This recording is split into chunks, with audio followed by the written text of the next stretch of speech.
London bridge कोल्हापुरात प्रथमच Irwin Christian ground Kolhapur इथं कन्झ्युमर स्टॉल, फूड कोर्ट, लहान मुलांसाठी अम्युजमेंट पार्क सुद्धा आहे। Joint wheel, Columbus, dragon train, घरगुती वस्तू, क्रीडा उपकरणे, डीव्ही ॲप्लम यासारख्या गोष्टी फक्त इथंच। दररोज संध्याकाळी 5 ते 8 आयर्विन ख्रिश्चन ग्राउंड कोल्हापूर इथं।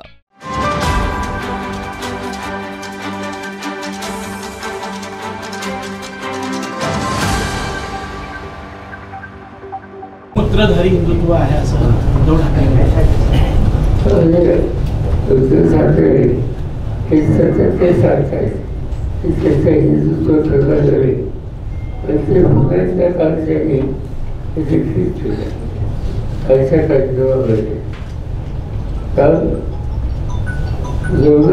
कार्यक्रम घेतले ते बाळासाहेब ठाकरेंचं स्मरण करत होते आणि बाळासाहेब ठाकरेंचं स्मरण करण्याचा अधिकार आपला आहे असं लोकांनाही वाटतं आणि तशी परिस्थिती कालाभूत राहिली।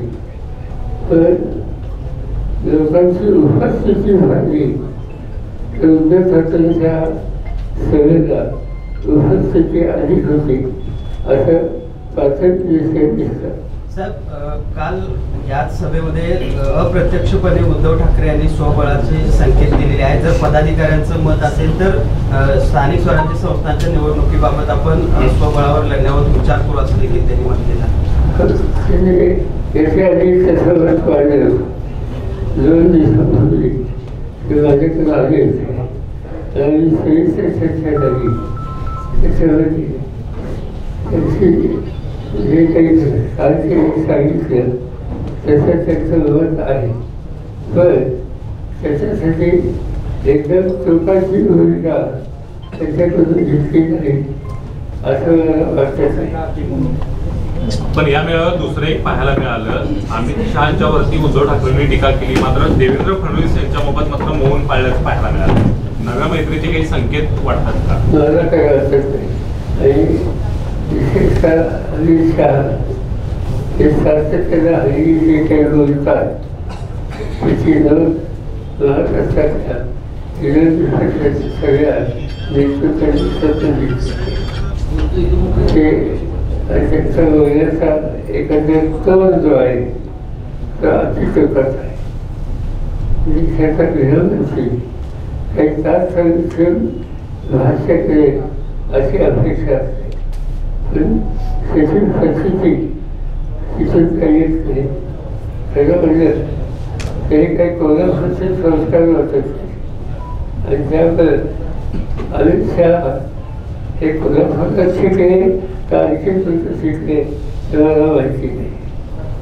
आज अमित शहा आज महाराष्ट्राच्या दौऱ्यावर देखील आहेत, वेगवेगळ्या ठिकाणी भेटी देणार आहेत आणि या सगळ्या दौऱ्यादरम्यान एकनाथ शिंदे सोबत असणार आहेत त्यांच्या। त्यासाठी राष्ट्रीय भाषेचे प्रमुख आहेत आणि साहजिक आपल्या भाषेचा विस्तार वाढवायचा त्याचा अधिकार आहे, अशा दृष्टीनं त्याची पावलं दिसतात।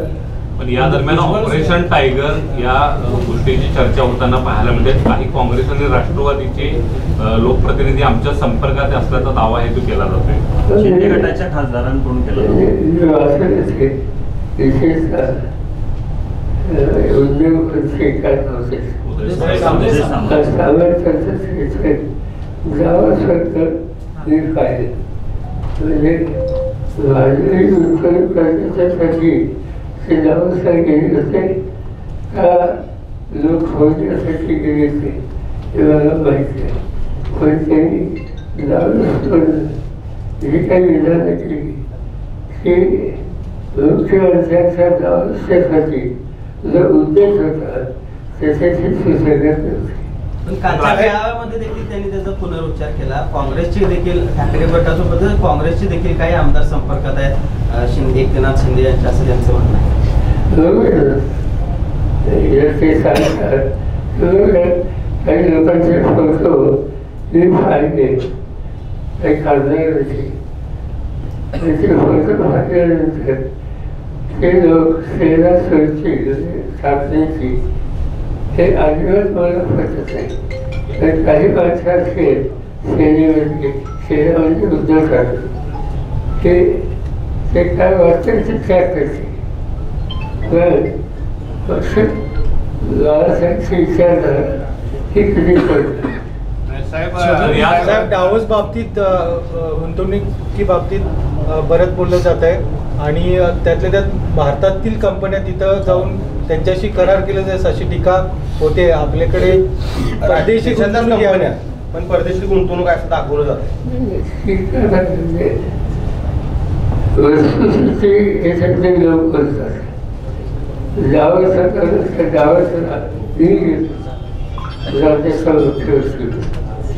आणि अनेक कंपन्यांची विचार केली. कालचं जे करार काढले त्याच्यामध्ये भारत स्पर्शी करण्यात आला. भारत स्पर्शी कंपनी म्हणजे करार शिवून आणि त्यांची जवळपास 3 वर्षापूर्वी घेतला होता.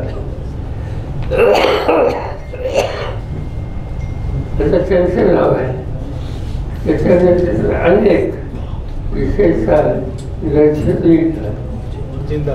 जिंदाल स्टीलच्या फॅक्टरी महाराष्ट्रात आहे. आता रत्नागिरीत आहे, नाशिक जिल्ह्यात आहे, आणखी काही ठिकाणी. आणि तिथले गाव समुदाय घ्यायचे. याचा अर्थ एकच आहे की ज्यांनी गुंतवणूक करायचं ठरवले त्या सगळ्यांना तिकडे निवर्तित करून तिथून त्याला महाराष्ट्रात आणलं असा एक देखावा त्यांनी केला. आता स्पष्ट सांगायचं आपण या हॉटेलमध्ये बसलो. त्या हॉटेलचे मालक मागं बघायचं त्या हरकत पुढे तर त्याचे बंधू त्यांनी सुद्धा एक करार केला आणि तो करार त्यांनी जावंसुद्धा केला. असं काल माझ्या वाचण्यात आले. मुंबई उच्च न्यायालयाने एक करार मुंबई उच्च न्यायालय वाचण्यात आला.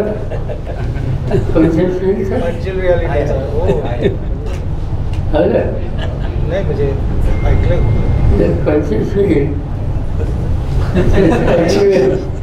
झालेले काल मी स्वतः पाहिले. एक प्रकारे फसवणूक म्हणायची मग महाराष्ट्राची असं नाही. ज्याला गुंतवणूक करायची होती त्या सगळ्या लोकांना एकत्रित करून इथं आणायचं. ठीक आहे, नवीन उद्योग करत होते. मुंबई उच्च न्यायालयाने एक निरीक्षण काल नोंदवलं आहे. धार्मिक स्थळावरचे जे भोंगे आहेत ते भोंगे लावायला परवानगी दिली किंवा नाकारली म्हणजे मूलभूत अधिकारावर गदा येत नाही असं म्हणणं आहे. तरी काल काहीतरी म्हणलं मी त्याच्या खबरा गेलो नाही. त्याला 1-2 सूचना हायकोर्टाने केल्या. आता लोक एक्झॅक्टली त्याची अंमलबजावणी आहे उद्या गेल्याकडे. साहेब महायुतीमध्ये सगळे पालकमंत्री महायुतीचे सगळे पालकमंत्री जाहीर झाल्यानंतर मोठ्या प्रमाणावर नाराजी उसळली. नाशिकचे रायगडचे पालकमंत्री पद रद्द केले. उदय सामंत 20 आमदार घेऊन बाहेर जाणार वगैरे अशा चर्चा सुरू झाल्या. एक प्रकारचा राजकीय भूकंप होणार असं सांगितलं जात आहे. काय सांगू शकताय की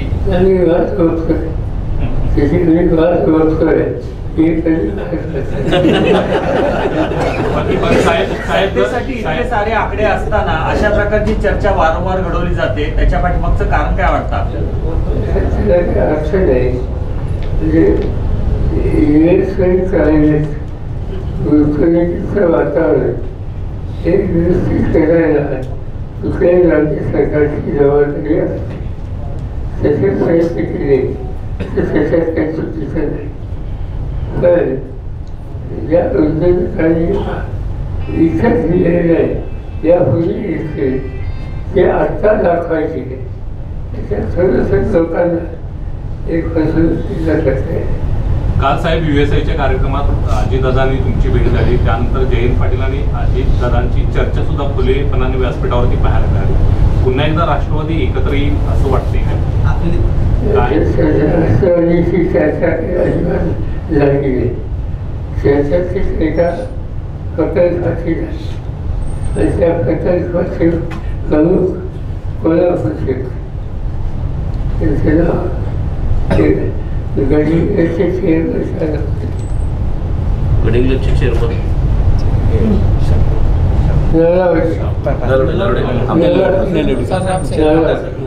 नरवडेंच्याकडे एक संस्थेचं अध्यक्षपद आहे. मागं वसंतदादा राज्याचे मुख्यमंत्री असताना त्यांनी सगळ्यांना एकत्र बोलून साखर कारखान्यातल्या आणि साखर कारखान्याला लागणारी मशिनरी ही आपण कामाला केली. याच्यासाठी नॅशनल इंजिनिअरिंग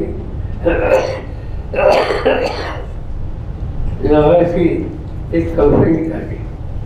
त्याची सध्या ते नाव सांगितलं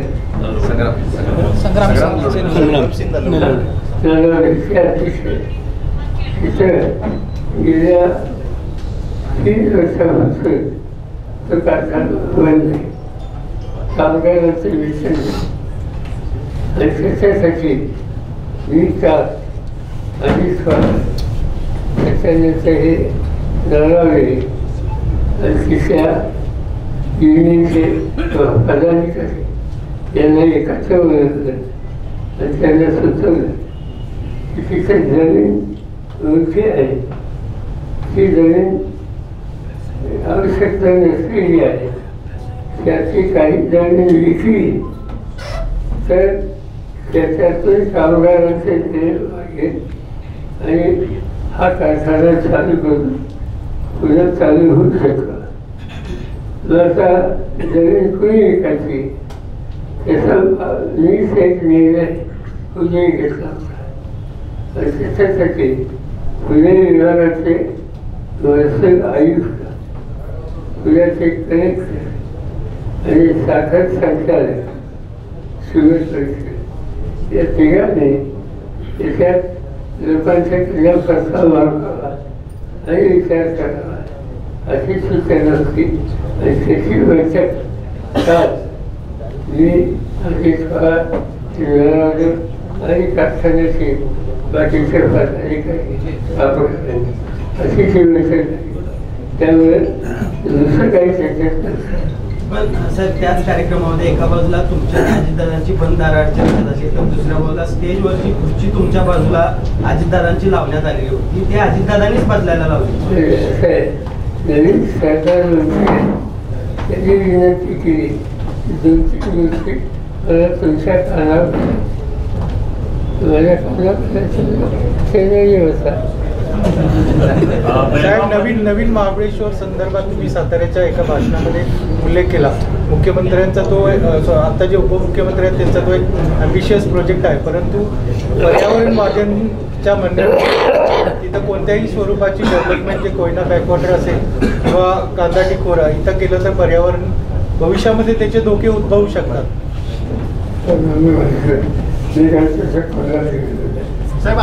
साखर उद्योगाचा मणिपूरमध्ये जे काही घटना घडल्या त्यानंतर नितीश कुमार यांनी पाठिंबा जो भाजपचा काढून घेतला. तर केंद्रामध्ये देखील भविष्यामध्ये हीच स्थिती राहील वाटते का? नेमकं भाजपचा आता यामुळे धक्का लागलाय त्याला मला काही वाटत नाही.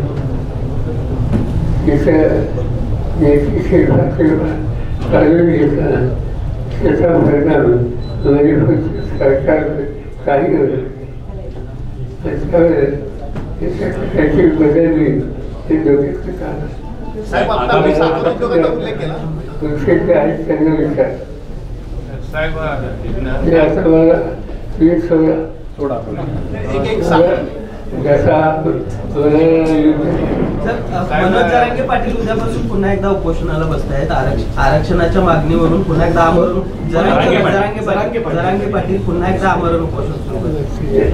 साहेब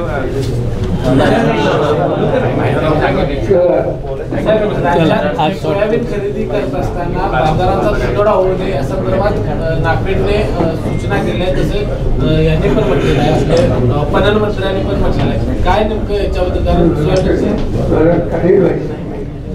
साहेब शेवटचा प्रश्न सीमा प्रश्नासंदर्भातला आहे. साहेब आगामी स्थानिक स्वराज्य संस्थांच्या निवडणुका महाविकास आघाडी एकत्रितपणे लढणार आहे की आता उद्धव ठाकरे ज्या पद्धतीनं सोबळाचा नारा देतात पक्ष वेगवेगळे त्यांची इच्छा आहे त्याची आयुष्याला लोकांना असं वाटतं की सावंतच्या साईने हा प्रश्न सुद्धा